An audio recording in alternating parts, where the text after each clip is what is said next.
crossover, issue number 9. That's right, folks. This latest book from Donny Cates is surprisingly good. You know, I've been very hesitant on the past issue, actually. I didn't really like it. I liked when Chip Zdarsky did his book in this run. I enjoy this issue. I think this just comes across as a guy just, making fun of his friends a little bit, getting a little tongue-in-cheek with the world he's a part of. He's like, I'm friends of Scott and Brian and Michael. I can make fun of these guys. Just insult them a little bit. It's good. There's a lot of weight to this issue, but I don't think there's actually that much to talk about. We cut back to see Ryan, who is, back at, the department of whatever's going on here. We see, a bunch of these comic book characters being escorted. There's Savage Dragon. There's the elephant guy who I can't remember his name. I believe we're seeing Homelander down there, too, or somebody. And basically, our old, just, government agent guy, he's just like, I don't need you anymore, Ryan. Okay, everything here just sucks. Comic books suck. This world is just tearing me apart, and I cannot be a part of it anymore. So we're done. Your mission or whatever's over. You can get on your way, kid. But he's like, what about Ellie? The girl I came in with, Ellipsis. What happened to her? She's being processed, dude. What do you want? It's like, no, okay. I know you have my dad here. If you can promise me that Ellie can get out free, I'll talk to my dad for you. This guy's like, yeah, okay. That worked? Really? Yeah, dude, I don't give a shit anymore. There's so many comic books and writers being killed and creators being killed and a bunch of bullshit nonsense I don't understand. I don't know what's going on. So, yeah, if you think your dad knows something, screw it. Talk to him.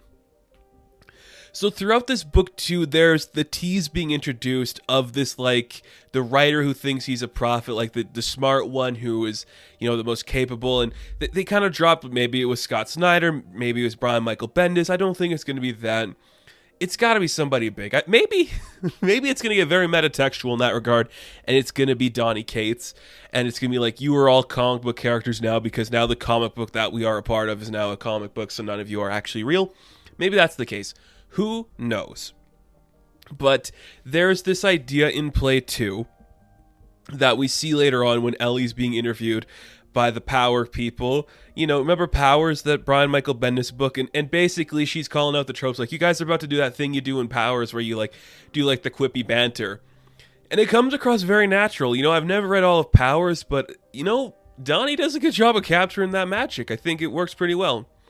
So then just gets into this big spiel about what, how, and whatever. And basically, Ellie's just you do understand that you were created by Bendis, right? We're talking Brian Michael Bendis and Michael Oeming. These guys are big names. You are big deals. And then this idea comes into play, What happens if you kill the creator of you? If somebody, it's if you kill your creator, do you die? Or if that's kind of, I guess that's kind of the angle setting up here. So they don't really know where Bendis and Omi are, so they're kind of worried about that now, right? So you see oh, we should find where they are because if they die, maybe we're going to die. And then that leads in this idea of what's really going to happen here? So the characters that we've had die, right? And that actually comes back later on when we cut back to Ryan talking to his father. Because his father's you remember that comic book I found under your bed? That one you didn't want me to see because you're a bad son? It was called Saga, right? Whatever happened? Whatever happened to the writer of that book? Because I believe they said, was Brian K. Vaughan one of the ones that died? I think he was. And I think what they're implying here is that the fact that Brian K. Vaughan is dead, all the characters from Saga are dead. I think that's what this book is implying. So the fact that Powers people are here would imply that Bendis and Oeming are still alive somewhere. That is a fun concept to play with. It's basically if you're if your creator dies, do you die? And that's kind of fun. So it's when you meet your creator, what are you going to do? You want to see the face of them. That's a fun concept to play with. I will give them that. That's a really cool idea. And it makes sense, especially now that these characters are aware that they really have no free will. I think that's a fun thing to explore. It's unrelated, but I just love the idea that in the Of course this makes no sense in like context of the story, but I just love that like when every comic book character comes to the real world, the ones that are the most capable are the ones that are not from Marvel or DC. Like they're all imprisoned or they're dead or whatever, but it's literally like the independent works guys that are capable and able to like adjust to the real world. That feels very meta to me. I know it's just because we can't use those licensed characters, but it feels very much like, yeah, they would all die if they stepped foot in the real world because they're so stupid. I like it. So we do see that Ryan's father is kind of like teasing that maybe he knows who the person is that's killing all these writers, that's killing all these people. He knows the villain. He knows the one that's doing all these crimes. He's killing these precious comic book people. He knows who it is. And it's like he wanted to meet his maker. And you're like, okay. So the person that is killing these comic book creators is a comic book character. Then we cut to a scene on just like outside a theater. They're showing the Mask of Zorro, and you're like, "Oh, the Mask of Zorro. That's getting pretty close to a certain licensed character we can't really play with." But we see that the Powers people, they're outside this crime scene. It's like, we got some weird information here. Guys, what's going on out there? It's like, well, we're trying to find this guy named Brian Michael Bendis, but well, something else happened, sir. So I think her name's Pilgrim. Is that the name of the Powers girl? She takes a picture and she's like, the name Scott Snyder mean anything to you? And we see a picture of Scott Snyder being, he's dead. He looks like he got like the Zorro slash between his chest.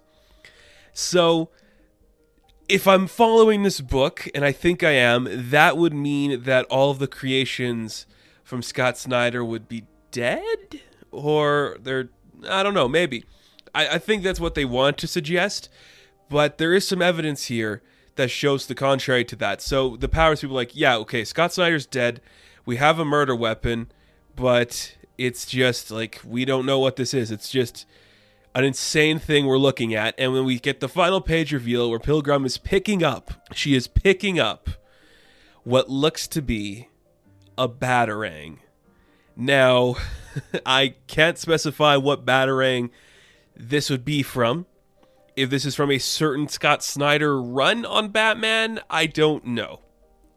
Is it like, do you think it's going to get super meta and it's going to be like the Batman who laughs and he's just like, yeah, I tried to destroy the multiverse and now that literally everything is here, I'm coming to the real world and destroying you all before that happens. Now, I think because like it's a comic book creator that's killing all these characters, we know that's not Batman. He's not a killer. And it leads you to believe. This looks like a setup. I'm going to suggest like somebody's planting this to make it look like a Batman killed Scott Snyder because, you know, you can't kill Scott Snyder and have Batman running around. Of course, Batman wasn't created by Scott Snyder, but Batman Who Laughs was. So it could be something like that. Or like, did he create the Grim Knight? You know, some of those characters, it could potentially be one of those. I still think it's a setup and somebody killed Scott Snyder and now all of his, Comixology originals can't exist in this universe. But whatever, it's kind of cool. This book is playing with a lot of ideas and sometimes it works, sometimes it doesn't, but I think this book does a good job of exploring that. It just has fun talking about comic books. And at the end of the day, that's kind of all I want from this book is just to be excited about comic books again and have the love letter shared between our community. Does a good job with that. So Scott Snyder is dead. Did a Batman kill him? Probably not. Who do I think the big killer behind everything is? Well, it's got to be a creator-owned character, not from the big two, that is known to be a murderer, that is kind of fourth wall breaky, I'm going to say, somebody that might be self-aware. Who could it be? I'm trying to think. We've done Dark Horse characters. We've done Image characters. We've done Skybound characters. So out of those ones, I don't know who it could be. I'm going to guess, and it's I'm trying to think. Who could it be? I don't know. Maybe Omni-Man? That seems kind of easy, though. I don't think it's Omni-Man now that I say it. I don't actually know who it could be. If it's a licensed character like that. Yeah. Good on you for doing something scary. Maybe just some omnipotent being from whatever the hell dimension doing whatever the hell they want. Just the most obscure D-list creation from back in the day that somebody just owns randomly. Maybe that's who the killer is.